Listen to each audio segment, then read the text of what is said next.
Week 10 of the NFL season is officially underway. I'm Uriah Chapek, host of Portland Packers podcast. Thank you for being here. Thank you for checking out this video. The Green Bay Packers will face off against the Carolina Panthers on Sunday afternoon, coming off of just one of the worst performances that you could possibly want of that Packers team. So I'm here to break down the upcoming matchup. Let's see if the Packers can bounce back, move to 8-2. It is time to pour ourselves another Packers podcast.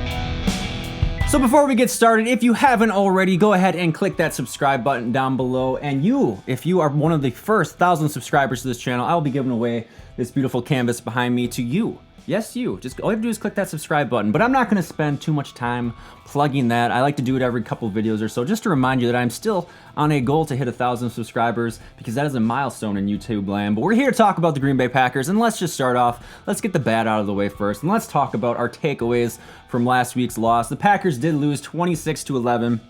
And boy, oh boy, was that an awful performance. It was painful to watch. I mean, football in general, if we want to talk about and really trying to dive into this, football is just, it's the ultimate complete team sport that does exist in the sporting world today. Every single position has to be on their A game if you're going to have a successful day out on the field or a successful victory. And we're only talking about 16 games, right? But I'm going to put a lot of the blame on the offensive line specifically. Yes, we can talk about the team just as a whole looked really flat. They, quite frankly, looked like they were hung over throughout the game, and there are some reports, nothing confirmed, of course, that the Packers players may have been hung over on Sunday, and it definitely looked that way. But when we talk about the offensive line, the penalties obviously backed them up earlier. There were a lot of false starts, and then there was just a lack of blocking amongst that offensive line that really put a lot of pressure on Rodgers. Rodgers did not have a ton of time to get the ball. Quite frankly, Rodgers had no time to get the ball out throughout the entire game, and he was feeling pressure throughout the entire game. But one other point that I want to talk about from last week's, because you gotta cover this stuff. I mean, this is only the second loss, thankfully, for the Packers this season, but we got Davante Adams back, and one thing that we really struggled as a team with early on throughout the season, you look at weeks 1 through 4, those first 3 games, Adams was not really much of an X factor. He had a couple catches here and there, but he wasn't really that offensive weapon that went off and had over 13, 14 touchdowns last season.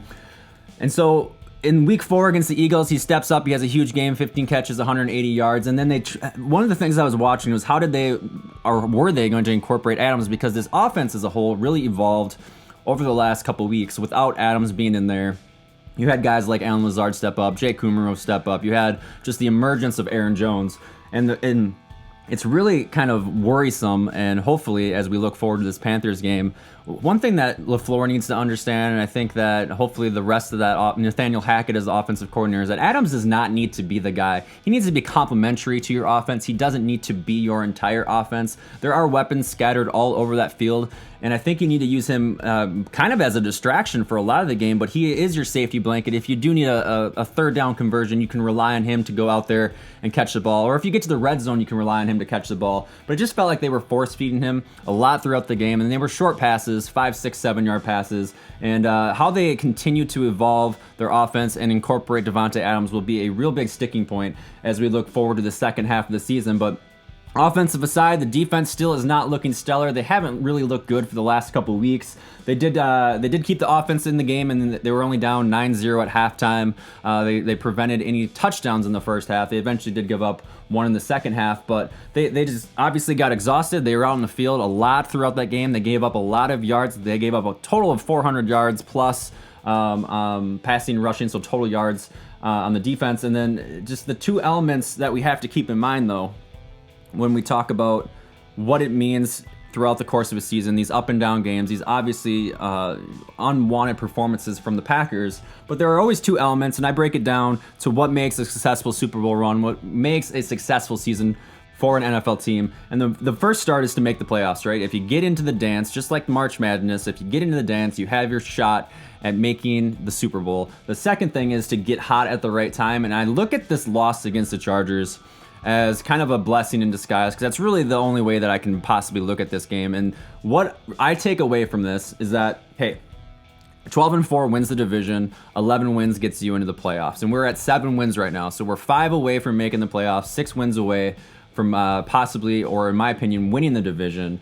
And if they lose this game against the Chargers, if they had not lost this game, I think there's an upset game somewhere along the way, whether it's the Panthers. I look at that San Francisco matchup as possibly being, oh, we're one of the best teams in the league, and then you kind of just go out there and get embarrassed to San Francisco. So I like that this loss did come before the San Francisco 49ers game.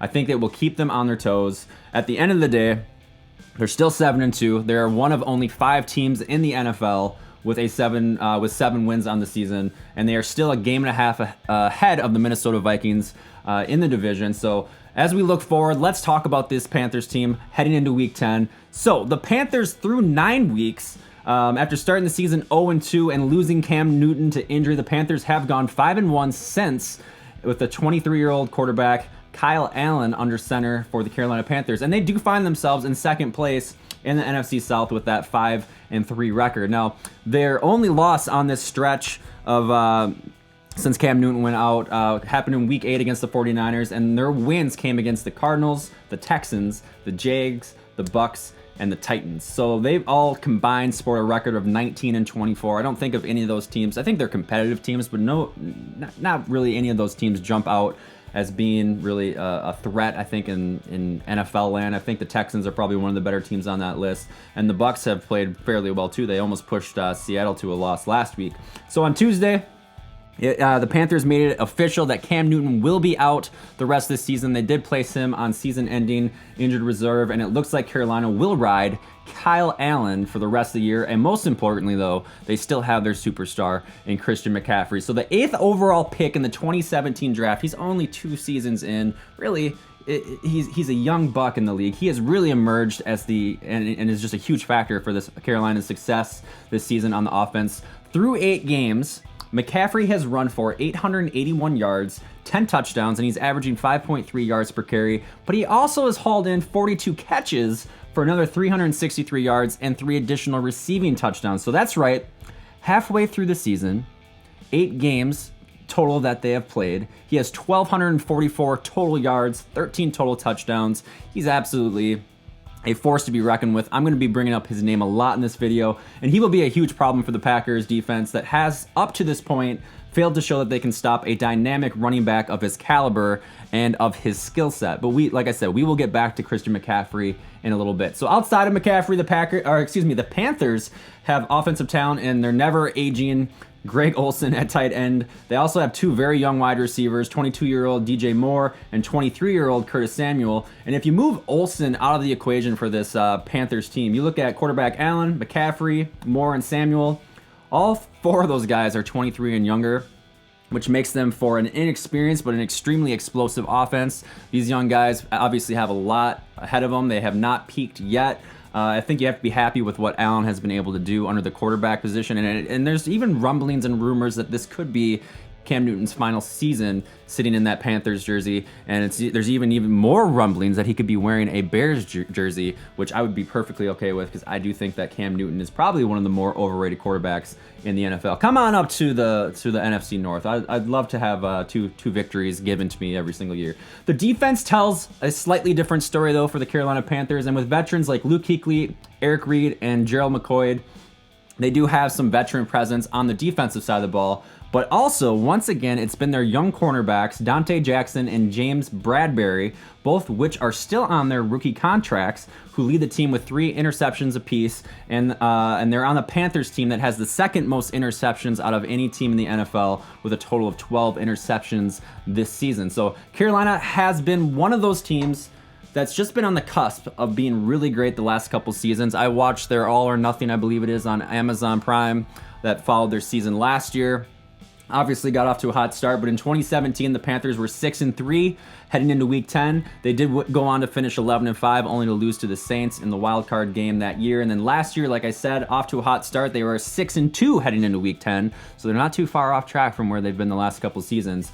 However, Carolina did go on to lose 7 consecutive games after Week 10, or starting with Week 10, and with 5 of those losses being by less than a touchdown and not officially being eliminated from the playoffs until Week 16 when they lost to the Atlanta Falcons. So unfortunately for Carolina, they are in a tough division. They are in the division with the New Orleans Saints, who is arguably one of the better looking, if not one of the best looking teams in the NFC. They obviously have kind of overcome the whole injury of Drew Brees. They managed to stay afloat and survive. Teddy Bridgewater did absolutely fantastic.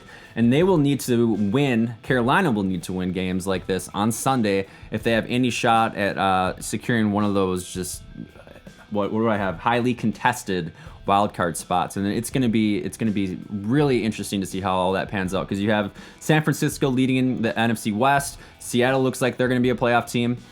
Green Bay leading the NFC North, and Minnesota looks like they could be a playoff team. You have no idea what's going on in the NFC East. That's just a bunch of garbage teams, a bunch of pretenders, a bunch of ups and downs as far as that division's concerned, but one of them's going to get a playoff spot, and then you have to look at Carolina as that possible other wild card. So they definitely need to go out there. They need to prove that they can, beat some of these teams, because just a couple weeks ago, they got manhandled by the 49ers, 51-13. I'll get to that statistic here in a little bit. So as we look forward to Sunday's game, Sunday will be the Packers' only home game in the month of November, and they won't return back to Lambeau Field until December 8th. It's a Week 14 matchup against the Washington Redskins. In fact, it will be their only home game in a 48-day stretch that goes back to October 21st.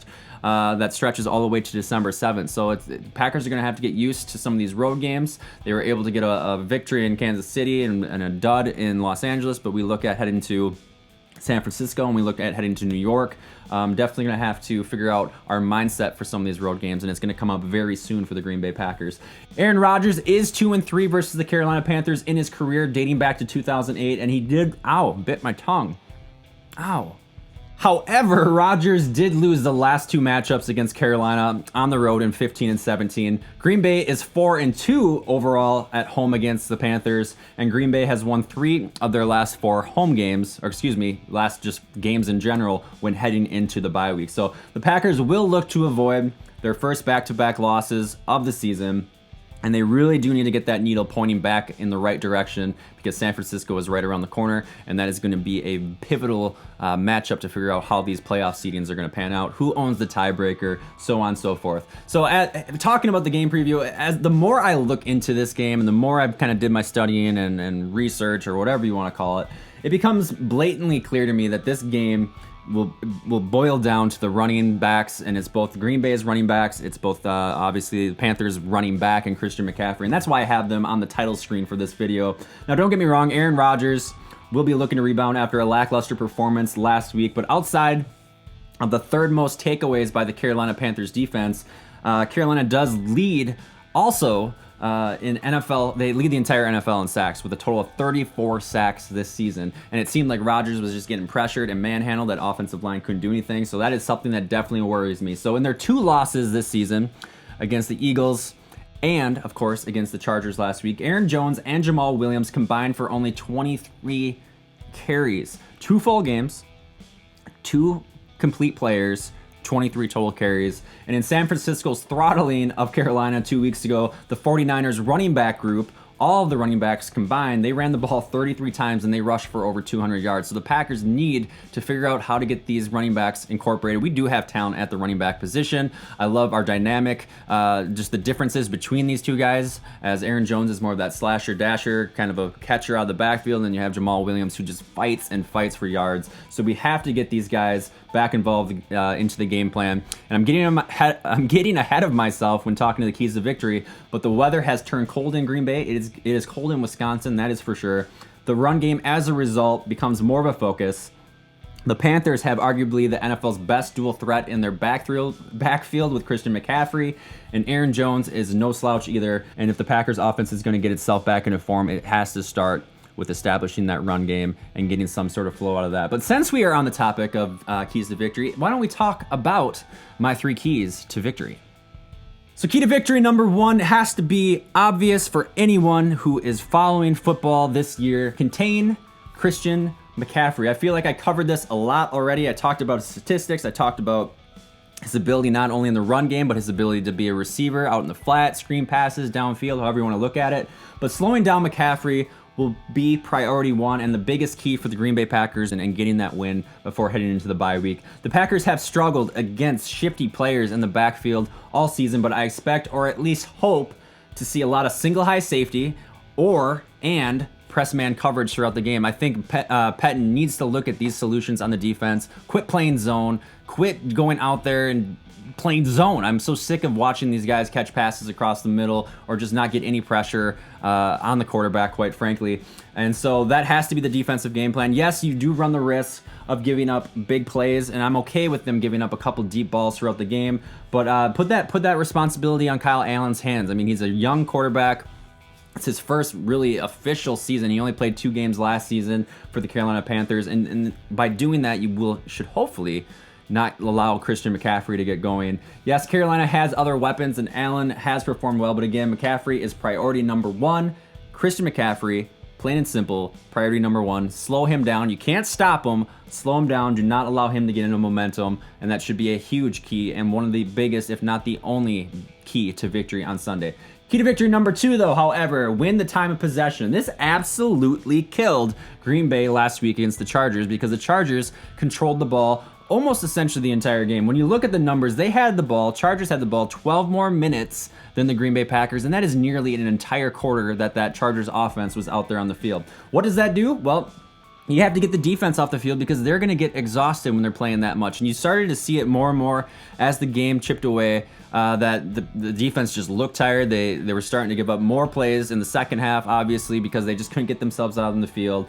And they need to establish the running game to control that time of possession. Green Bay was 2 for 10 on third down conversions last week, mostly because of early penalties that backed them up, that made them a longer down and distance. But then also the sacks and the pressure that got to Aaron Rodgers just eliminated any opportunity of the Packers, getting momentum, getting some drives going, staying out there on the field. But as I mentioned before, and we're talking about running backs, LaFleur must get the running backs involved. Keep the down and distance short. For the love of God, please do that and control that game clock. If you control the game clock, you control the flow, you control the game. And again, success of the defense here is truly relying on the success of the offense. Green Bay needs to make a leap at improving this time of possession and the third down conversions on Sunday. That will be another key to victory. And then the third and final key to victory has to be protect Aaron Rodgers. After what we saw last week, and really the offense has looked good, if not great, throughout the entire season. I think Elton Jenkins has really played very well for a rookie coming into his first year in the league. I think for the most part, Billy Turner has performed, and then both of your tackles have played outstanding, but they have been struggling with a little bit of injuries, ticky-tacky things, if you will. But the O-line wasn't very good last week. They have to be better this week. Carolina, again, leads the league in sacks with 34, so you have to keep Rodgers protected. You have to keep him upright. Again, establishing the run takes pressure off of Rodgers, and I expect to see a number of screen passes. I expect to see a bunch of quick slant passes, and hopefully these by implementing the run game, that opens up the play action for some deep play, either DeCumro, MVS, Lazard, Adams, I don't care. Get the ball down the field and get some of those big plays to jumpstart that offense. Rodgers is still Rodgers in his ability to evade sacks and escape the pocket, but giving him time and keeping Rodgers upright makes him completely unstoppable and gives Green Bay a huge advantage in the game. You don't want to give that bad man more than enough time to make plays. If he has 4, 5, 6 seconds, you know something's going to happen, whether he's scrambling for a couple of yards or whether he's finding a guy open downfield and the play hits. So with that, let's talk about my game prediction. So this is going to be a really great game on Sunday, and after a lackluster performance that Green Bay had last week, it's hard not to see Carolina steal another one away from the Green Bay Packers. However, Green Bay, like I stated, is one of only 5 teams with seven wins on the season, and I truly believe that last week will be received as a wake-up call for the Packers team and remembered as we move forward through the second half of the season. I think that was the game that really just reminded everyone they were getting too cocky, they were getting humble in the words of, or they were humbled in the words of Aaron Rodgers afterwards in the game. And Green Bay will respond, and how they respond will be very important in what it says about this team. I do believe LaFleur and the rest of the leaders on this team will respond. I think they will avoid back-to-back losses. Hell, why am I talking so much? Packers win 28-24. As I said before, this will be a close game. This will be a highly contested matchup. It won't come easy. Games in the NFL never come easy unless you're playing the Miami Dolphins, which thankfully we don't play because I don't want to eat my own words with an upset loss to the Dolphins. But yeah, Green Bay wins 28-24. I think they do move themselves to 8-2. They get that win heading into the bye week, and then they prepare themselves for the 49ers. I by no means am thinking that the Packers are looking past this game. I think they all are just looking inwards at themselves if we want to get truly deep, and knowing that they have to play better, that last week, there's no excuses for what happened last week. And all eyes will be on LaFleur, all eyes will be on Rodgers, all eyes will be on this team to see how they respond. So as always, thank you guys for tuning in and checking out this video. I hope you have yourselves a great weekend as we continue to march through this NFL season. Kickoff is at 3:25, no longer at noon like it was previously slated early on in the season. So if you have an old schedule, throw that one out. Kickoff will be at 3:15-ish, 3 o'clock. It's an afternoon game. And it's hosted by Joe Buck and Troy Aikman, which are easily our favorite NFL commentators in the entire league. So until next time, guys, I will see you on the internet. Thanks for watching.